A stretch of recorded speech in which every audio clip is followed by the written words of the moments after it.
যে গোটেই ভাৰতবৰ্ষৰ লগতে অসমতো 2005 চনৰ 1 ফেব্ৰুৱাৰী আগৰ কথাৰ বিপৰীত যেটো হল 1 তাৰিখৰ পিছত NPS আছিলে আগতে আৰু এই NPS ব্যৱস্থাৰ পিছত ইতিমধ্যে কেন্দ্ৰীয় চৰকাৰে UPS ব্যৱস্থাটা অকমান সলনি কৰি UPS ব্যৱস্থালৈ গতি কৰিছে আৰু দুইটাই বস্তু NPS UPS দুটাই মানে এটো অপচনাল কৰি ৰাখিছে যে যেটো থাকিব খুজে থাকিব কিন্তু আমাৰ ভাৰতবৰ্ষৰ অন্য ৰাজ্যৰ লেখিয়াকৈ অসমতো NPS UPS এই ব্যৱস্থাৰ বিৰোধ কৰি অহা হৈছে ধাৰাবাহিকভাৱে বিভিন্ন কাৰ্যসূচী কৰা হৈছে বিগত সময়ত আৰু এতিয়াও সদৌ অসম কৰ্মচাৰী পৰিষদৰ স্পষ্ট কথা যে আমাৰ দেশৰ অন্য ৰাজ্যবিলাক বা কেন্দ্ৰীয় চৰকাৰৰ অধীনত যিবিলাক মানে employ association even railway employees association এটা বৃহৎ অৰ্গেনাইজেশ্যন এইবিলাকেও এই UPS ব্যৱস্থালৈকে গতি কৰিব খোজা নাই আৰু মাত্ৰ এটাই দাবী কৰি আছে যে আমাক OPS দিব লাগে সেই ব্যৱস্থাটোতে আমি সদৌ অসম কৰ্মচাৰী পৰিষদেও একেবাৰে দৃঢ়স্থিতি লৈ আছো গতিকে আমাৰ এই ক্ষেত্ৰত এটোৱে কথা যে আমি NPS UPS বিচৰা নাই আমাক OPS দিব লাগে এই দাবীৰ প্ৰতি ইতিমধ্যে সদৌ অসম কৰ্মচাৰী পৰিষদৰ আমাৰ শ্ৰীভূমিত দিনাখন কাৰ্যনিৰ্বাহক বৈঠক হৈছে তাত আমি এলানি কাৰ্যসূচীও ৰাখিব লগা হ'ল যে সেইদিনাখন আমি কৰিছোঁ আমাৰ 24 ডিচেম্বৰত আমাৰ আঞ্চলিক কৰ্মচাৰী পৰিষদবিলাকে তেওঁলোকে স্মাৰক পত্ৰ দিব মুখ্যমন্ত্ৰী মহোদয়লৈ তাৰ পিছত তাৰ নেক্সট কাৰ্যসূচী হ'ব আমাৰ যে আমাৰ প্ৰত্যেক জিলাই এইবিলাক স্মাৰক পত্ৰ প্ৰদান কৰিব তাৰ পিছত আমাৰ আছে আঞ্চলিকবিলাকে প্ৰতিবাদী সভা কৰিব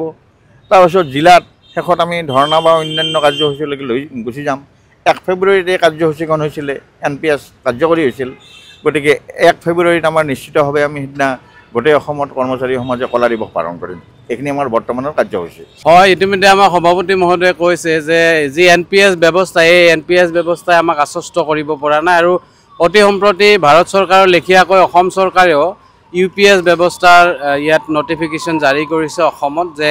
এবছৰৰ ভিতৰত যিসকলে UPS NPS চুজ কৰে তেখেতসকলে কৰিব পাৰে কিন্তু এই NPS আৰু UPS ব্যৱস্থা এই দুইটা ব্যৱস্থাই অসমৰ কৰ্মচাৰী সমাজক আশ্বস্ত কৰিব পৰা নাই আৰু আমি সেয়েহে আমাৰ দাবীত আমি অটল আছো যে আমাক OPS ব্যৱস্থা পুনৰ প্ৰৱৰ্তন হ'ব লাগে পুৰণা পেঞ্চন ব্যৱস্থা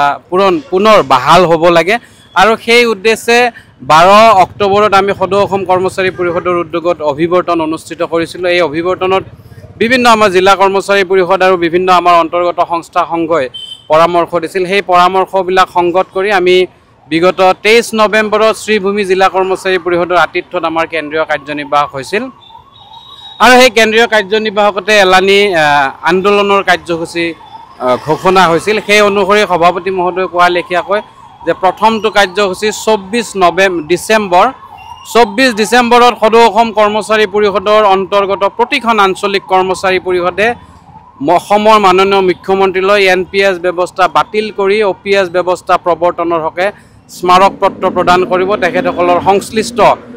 জিলা আয়ুক্ত বা ৰাজহ চক্ৰ বিষয়া বা ব্লক ডেভেলপমেণ্ট খণ্ড উন্নয়ন বিষয়াৰ জৰিয়তে আৰু তাৰ পৰৱৰ্তী সময়ত 2 জানুৱাৰীৰ পৰা 10 জানুৱাৰীলৈকে গণস্বাক্ষৰ অভিযান চলিব অসমৰ প্ৰতিটো শিক্ষানুষ্ঠান প্ৰতিটো চৰকাৰী কাৰ্যালয়ৰ কৰ্মচাৰীসকলৰ এটা স্বাক্ষৰ অভিযান কাৰ্যসূচী গ্ৰহণ কৰা হ'ব NPS ব্যৱস্থা বাতিলৰ হকে আৰু 2 তাৰিখৰ পৰা 10 তাৰিখৰ ভিতৰত অসমৰ প্ৰতিখন আঞ্চলিক কৰ্মচাৰী পৰিষদে প্ৰতিবাদী সভা অনুষ্ঠিত কৰিব যাতে এই NPS ব্যৱস্থাৰ ভয়াবহতা আৰু UPS ব্যৱস্থাৰ ভয়াবহতা সন্দৰ্ভত সমগ্ৰ জনসাধাৰণৰ আৰু আমাৰ সৰ্বস্তৰৰ কৰ্মচাৰীসকলক জাগ্ৰত আৰু সজাগ কৰিব পৰা যায় আৰু তাৰ পৰৱৰ্তী সময়তে সেই গণস্বাক্ষৰসমূহ জিলা কৰ্মচাৰী পৰিষদক তেখেতসকলে প্ৰেৰণ কৰিব জিলা কৰ্মচাৰী পৰিষদে মুখ্যমন্ত্ৰী মহোদয়লৈ প্ৰেৰণ কৰিব আৰু 28 জানুৱাৰী 2026 পৰা 31 জানুৱাৰীৰ ভিতৰত আমি এইকাৰণে 4 দিন ধৰি দিছো খোলা বাৰ থাকে সকলোৰে সুবিধা অনুযায়ী দুঘণ্টীয়া প্ৰতিখন জিলা কৰ্মচাৰী পৰিষদে জিলাৰ সদৰত দুঘণ্টীয়া অৱস্থান ধৰ্মঘট কাৰ্যসূচী ৰূপায়ণ কৰিব